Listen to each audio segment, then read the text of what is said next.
Hey guys, Youngblood with you, and today I wanted to do some more ship buying guides, and starting off with a couple different options. So we're going to focus on picking the right ship in a category under a certain dollar amount as we do these over the next couple weeks. So with that in mind, we're going to start off with picking the right cargo ship at or under $60, so kind of looking at the entry-level cargo ships. Now in this category, you really have a few options to consider, including the two starters, the Aurora and the Mustang, then the Avenger Titan, the Reliant Core, and the Hull A. Now you could technically include something like the Argo in that, but it's really more of a utility craft like a forklift than a real ship, so don't go buying that expecting to do much of anything with it. There's also the 300i in that price range, which does include some cargo capacity, but it's in the middle of a rework right now, and it doesn't currently have a ramp up to the cargo hold, so it's not really going to be a good option for loading a lot of cargo either. Now before I start breaking these down, I'm going to go ahead and note that most of these ships have some capabilities in other areas as well, but we're really going to be looking at these from a pure cargo hauling role. Now I may talk about versatility a little bit as an added benefit, but the determining factor here is really going to be focused more on their hauling ability. Now additionally, I would love to tell you all that the exact stats are on these ships are actually available and that the cargo numbers that are listed on the website are accurate, but the stats page is so outdated and in a few areas it just doesn't make any sense. So we're going to have to go with the old eyeball test in a few areas and go with some of the numbers I do feel good about. So starting off with the starter ships, which seems appropriate, let's go ahead and compare the Mustang Alpha and the Auroras. Now these two ships take on very different approaches to flight, with the Aurora being more focused on overall utility and durability, while the Mustang is more about agility and speed. Now neither one of these ships is particularly fast, and frankly when you're fully laden with cargo, neither one of these is going to be a speed racer. When you're carrying cargo, you're at risk. That's the game. So you need to know that people are going to be coming after you. So almost just because of that factor, I would pick the durability of the Aurora line over the Mustang because it lets you take some damage while trying to escape or while waiting for some help to arrive. Both of these ships rely on the ability to carry cargo in the form of a cargo box off the exterior of the ship. So the difference is really more about the ship itself. Now there's a few more perks that we need to consider when talking about the Aurora over the Mustang that I think is worth considering. The first of which is that the Auroras all come equipped with a bed in the back, which in-game is going to serve you the ability to log out wherever you are and pick up your progress when you left off. So if you end up having to leave for a bit or you're calling it a night on a long haul, you can just pick up your progress when you return. The other factor for the Aurora is that all of the variants basically share the same hull. So while most of the Auroras offer the cargo box, the dedicated hauler, the CL or the Clipper, actually comes equipped with a slightly larger box. That's just a default option though. You can pick a different Aurora and end up upgrading to the bigger box later.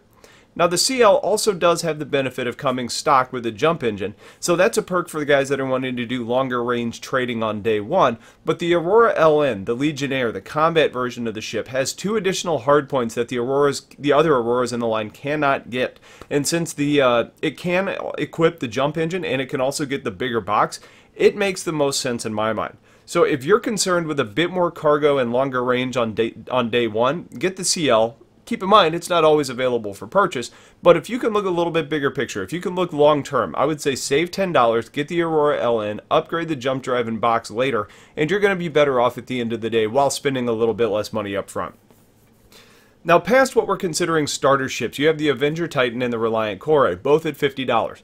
One of these ships is a dedicated mini hauler, being the Reliant, and then you have the Titan, which is basically a utilitarian police vessel with the back end up kind of being cleared out. Now from a flight perspective, the Avenger is basically better off in just about every way, shape, and form. It's faster, it's more agile, it's got better firepower, it's got better durability. I mean, just about everything about the Avenger is set up to be a better ship for flying and for dealing with trouble that you may run into. The Core may get more work done to it, but currently it's clunky in flight and it's undergunned. Now the redeeming factors on the Reliant come in the way of the cockpit. It's a two-man craft, so if you value having a friend come along, or you want to have that second person to make loading and unloading your ship a little bit faster, then that makes it a really attractive option.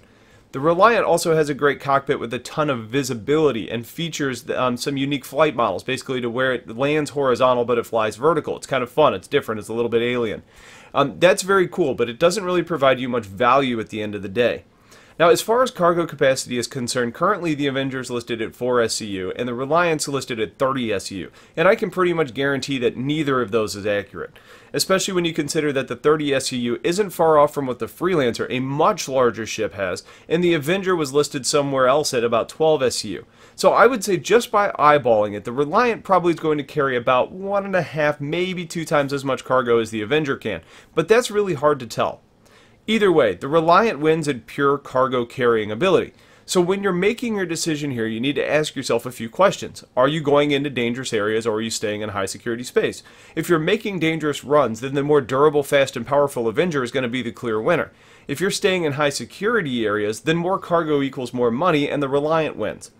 If you're planning on running an escort or not is going to be an important question to ask. If you're going to have someone else that's flying with you anyways, regardless of whether that's an NPC or another player, then the Reliant wins again in my mind, since the 2 ships in that fleet is going to be better in a combat situation, even with the Reliant being less of a fighter. In worst case scenario, your escort can deal with whatever threat's in place while you run.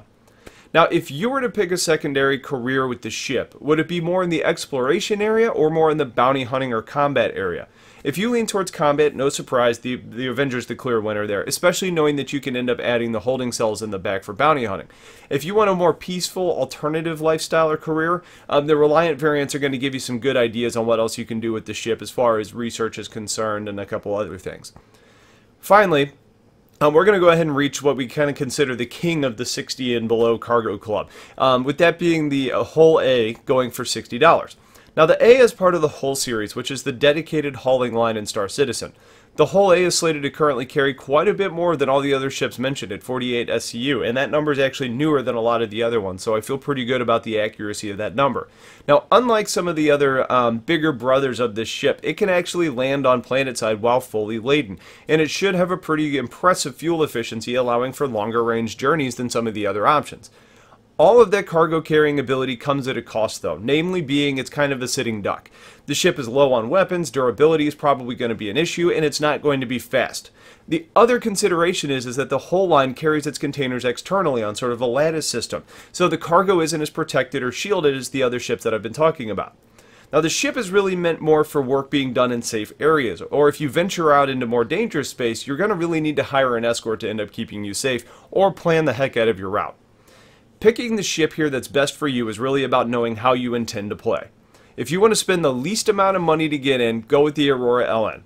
If you want more versatility in a ship and you plan on hauling through dangerous areas, grab the Avenger Titan.